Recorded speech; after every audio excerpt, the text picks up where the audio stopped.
વડોદરા શહેર અને જિલ્લામાં આજરોજ વહેલી સવારના સમય વાતાવરણમાં ગાઢ ધુમ્મસ જોવા મળ્યું હતું।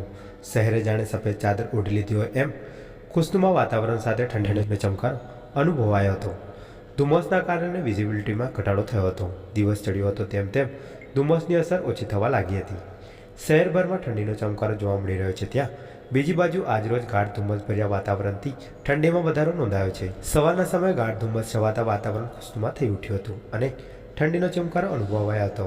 ગાઢ ધુમ્મસના કારણે રોડ પર આવતા જતા વાહન ચાલકોને ઓછી વિઝિબિલિટી હોવાથી રોડ પર સામે આવતા વાહનોના દેખાતા મુશ્કેલીનો સામનો કરવો પડ્યો હતો અને ધીમી ગતિએ વાહન હંકારવાની ફરજ પડી હતી।